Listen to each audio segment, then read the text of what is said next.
Hello दोस्तों, start करते हैं हमारी आज की यह story. Ishika Singhania mention I हुई थी जहां उसने अपनी शादी के बारे में अपने डैड मिस्टर आदर्श सिंघानिया को उन्होंने बताया। उन्होंने फॉर्मेलिटी के लिए इशिका से उसका मैरिज सर्टिफिकेट मांग लिया। उसके अलावा आदर्श को इशिका से कोई खास लगाव नहीं था। सालों से वो दोनों मिले तक नहीं थे। आदर्श सिंघानिया थोड़े नर्वस नज़र आ रहे थे और हल्के परेशान भी। उनकी परेशानी का कारण आयशा ने पूछा तो उन्होंने अभिमन्यु राजवंश का नाम लिया। उनके मुंह से अभिमन्यु राजवंश का नाम सुनकर इशिका गौर से उनकी बातें सुनने लगी। ये वही शख्स था जिसकी शादी इशिका के साथ पहले से रजिस्टर थी। आयशा ने हैरानी जताते हुए कहा, अभिमन्यु राजवंश ये कौन है? मैंने कभी इनका नाम नहीं सुना, ना ही नच के मुँह से और ना ही किसी भी राजवंश फैमिली के मुँह से। आदर्श ने गहरी सांस लेकर कहा, नाम तो सब तब सुनोगी ना जब वो राजवंश फैमिली के साथ गोवा में रहेंगे। एक्चुअली अभिमन्यु राजवंश नच के चाचा हैं। रिश्ते में भले ही वो नच से बड़े हों, लेकिन उम्र में 3 साल का ही फ़र्क है। हाँ तो आने दीजिए, क्या फ़र्क पड़ता है? इसमें इतना नर्वस होने जैसा कुछ नहीं है, मालविका ने बेपरवाही से कहा। उसकी बात पर आयशा ने भी सहमति जताई। तभी आदर्श ने सिर हिलाकर कहा, नर्वस इसलिए हो रहा हूँ क्योंकि हमारा अगला प्रोजेक्ट राजवंश एम्पायर्स के साथ होने जा रहा है। पूरे राजवंश एम्पायर्स की सारी पावर्स अभिमन्यु राजवंश के पास ही है। जैसे ही मालविका और आयशा ने यह सुना तो वो दोनों हैरान रह गई। मालविका ने झट से कहा, लेकिन नच तो इकलौता बेटा है इस जनरेशन का, फिर अभिमन्यु के पास सारी पावर्स कैसे हो सकती हैं? हाँ, सबको यही लगता है। राजवंश फैमिली को भी यही लगता था कि सारी प्रॉपर्टी इस जनरेशन में नच के पास आ जाएगी और वही कंपनी का प्रेसिडेंट बनेगा। लेकिन अभिमन्यु के हिस्से में ज़्यादा शेयर्स हैं। वो अभी कंपनी के सीईओ हैं। उन्हीं के डिसीजन आखिरी होते हैं। आदर्श सिंघानिया ने बताया। उनकी बातें सुनकर इशिका को इतना तो पता चल गया था कि उसकी शादी किसी आम इंसान से नहीं हुई थी। जिस राजवंश फैमिली के में पैसे के चलते उसकी माँ मालविका ने उसका रिश्ता नच के साथ नहीं होने दिया, वहीं अब अनजाने में राजवंश खानदान की बहू बन चुकी थी, वो भी उस शख्स की पत्नी जिसके पास पूरे राजवंश एम्पायर की बागडोर थी। मालविका के चेहरे पर अफसोस के भाव थे। वो धीरे से बोली, मुझे लगा था नच के पास ये सब कुछ है। क्या ऐसा नहीं हो सकता? अभिमन्यु और आयशा की शादी करवा दी जाए। मालविका के कहते ही आयशा ने भी उम्मीद भरी नज़रों से उनकी तरफ देखा। उसने जवाब में कहा, चाहता तो मैं भी यही था, लेकिन मिस्टर अभिमन्यु सिंघानिया शादीशुदा हैं। तब तो उनकी पत्नी बहुत किस्मत वाली होगी। क्या वो यहाँ आज अपनी पत्नी के साथ आने वाले हैं? मालविका ने झट से पूछा। नहीं, उनकी पत्नी को कहीं बाहर जाना पसंद नहीं है। उन्हें कभी एक साथ नहीं देखा गया। मिस्टर अभिमन्यु राजवंश खुद अब ही इंडिया आए हैं।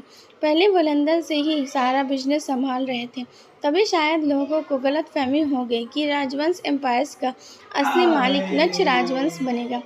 आदर्श ने उन्हें सब बताते हुए कहा। वो आपस में बातें कर ही रहे थे, तभी एक हाउस हेल्पर आया और उसने दरवाजे पर से ही नज़र झुकाकर हल्की तेज आवाज़ में बोला, सर, राजवंश फैमिली यहाँ पहुँचने वाली है, लगभग 15 मिनट में। अच्छा ठीक है, मैं आता हूँ और सारे अरेंजमेंट देख लेता हूँ, आदर्श ने जवाब दिया और फिर वहाँ से जाने को हुआ। तभी उसकी नज़र इशिका की तरफ गई। उसने इशिका की तरफ देखकर हल्के नरम लहजे में कहा, हालांकि तुमने कोई अच्छा काम नहीं किया है, फिर भी इतने सालों बाद घर पर आई हो तो सेलिब्रेशन को एंजॉय करो। बेहतर होगा कि तुम उनके सामने अपने पति और शादी का जिक्र ना करो। इसका ने हाँ में सिर हिलाया। आदर्श वहाँ से चले गए। उनके जाते ही मालविका ने आयशा की तरफ देखकर कहा, अगर कंपनी का मालिक खुद यहाँ तक चल कर आ रहा है तो तुम्हारी ज्वेलरी इस हिसाब से बिल्कुल सही नहीं है। किसी भी मामले में हम कम नहीं लगने चाहिए। इतना कहने के बाद मालविका आयशा की ज्वेलरी चेंज करने लगी, जबकि इशिका वहाँ चुपचाप खड़ी वो तमाशा देख रही थी। तैयार होते हुए आयशा की नज़र इशिका की तरफ गई तो वो पूरे एटीट्यूड से बोली, तुम यहाँ खड़ी कुछ कर तो रही नहीं, ऐसा करो मेरे लिए एक गिलास फ्रेश लेमन जूस लेकर आओ। इशिका ने कुछ नहीं कहा और वहाँ से जाने लगी। वैसे भी उसे वहाँ रहकर अंदर ही अंदर घुटन महसूस हो रही थी। अगर इशिका अपनी मर्जी से जाती तो मालविका उसे ही 2 बात सुनाती कि वो अपनी बहन से जल रही है। मालविका ने आयशा की ज्वेलरी बदली। तैयार होने के बाद आयशा का सारा ध्यान खुद को देखने में लगा था, तो वहीं मालविका इमोशनल होकर उसकी तरफ देख रही थी। वो मन ही मन बोली, तुम ये सब डिज़र्व करती हो मेरी जान, मेरी बेटी। अपनी बेटी पर मैं नाजायज़ होने का ठप्पा लगने भी कैसे दे सकती थी। आज अगर वो राधिका मर्चेंट नहीं होती तो मैं और आदर्श की शादी कर चुके होते। किस्मत अच्छी थी जो मैंने डॉक्टर से बात की और जानबूझकर उसी दिन अपने डिलीवरी करवाई जिस दिन राधिका अपने बच्चे को जन्म देने वाली थी। तो वो नर्स की मदद से मैंने तुम दोनों को बदल दिया, वरना आज जो हालत इशिका की हो रही है वो मेरी बेटी की होती। नहीं, मेरी बेटी सब कुछ अच्छा डिज़र्व करती है। तुम एक अमीर लड़के के साथ शादी करके अच्छी लाइफ बिताओगी। मालविका दास एक शातिर औरत थी। बहुत साल पहले जब राधिका की डिलीवरी होने वाली थी तब उसने 15 दिन पहले अपनी डिलीवरी करवाई। दोनों ही लड़कियों को जन्म दिया था और मालविका ने दोनों बच्चों को आपस में बदल दिया था। उसकी खुद की बेटी आज अच्छी ज़िंदगी बिता रही थी जिससे वो काफ़ी प्यार से पेश आती थी। आयशा भी अपनी माँ से ज़्यादा मालविका से घुल मिल कर रहती थी। इन सब में सिंघानिया फैमिली की जायज़ औलाद इशिका सिंघानिया सफ़र कर रही थी। वहीं इशिका नीचे पहुंची। वो मन ही मन बड़बड़ा कर बोली, थैंक गॉड, इस नर्क से छुटकारा मिला। कभी कभी लगता है कि मालविका दास मेरी माँ नहीं है, वो आयशा की माँ है जो हमेशा उसकी फिक्र करती है। खैर मुझे क्या, मैंने अपने साथ जीना और रहना सीख लिया। उम्मीद है कि आज के बाद मुझे मालविका से कभी ना मिलना पड़े। इशिका को भी मालविका कुछ खास पसंद नहीं थी। पसंद करती भी क्यों, आखिर कभी मालविका उसके साथ प्यार से पेश नहीं आई। यहाँ तक कि वो बचपन में उसे ठीक से खाना तक नहीं देती थी। इशिका को मजबूरी में सिंघानिया फैमिली के झूठे छोड़े हुए खाने को जो जानवरों के लिए आता था उसमें से लेकर खाना खाना पड़ता था।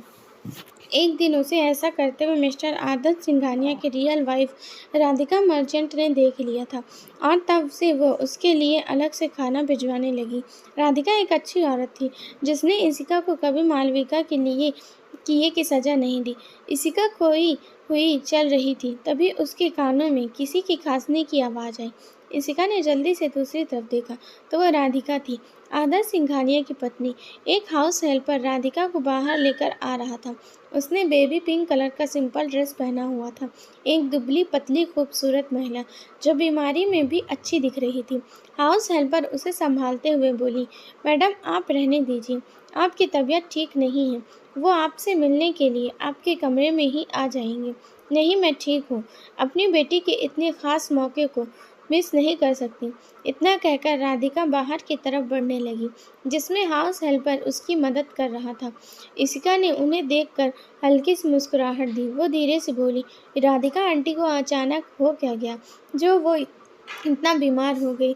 अच्छे लोगों के साथ हमेशा बुरा क्यों होता है? इशिका को अपनी माँ मालविका से ज़्यादा राधिका से लगाव था। इशिका उनकी तरफ देख रही थी, तभी बाहर सभी हाउस हेल्पर जाने लगे। वो समझ गई थी राजवंश फैमिली आ गई है। इशिका ने भी अपने कदम बाहर की तरफ बढ़ा दिए। आखिर उसे अपने अननोन हस्बैंड को जो देखना था। इशिका ने थोड़ा दूर से देखा। एक बड़ी सी ब्लैक लग्जरियस गाड़ी वहां आकर रुकी। उसमें से एक शख्स निकला जिसे काफ़ी सारे गार्ड्स ने घेर रखा था। इशिका ने दूर से उसकी तरफ देखा और मन ही मन बड़बड़ा कर बोली, तो तुम हो अभिमन्यु राजवंश? इशिका दूर से उसकी तरफ देख रही थी।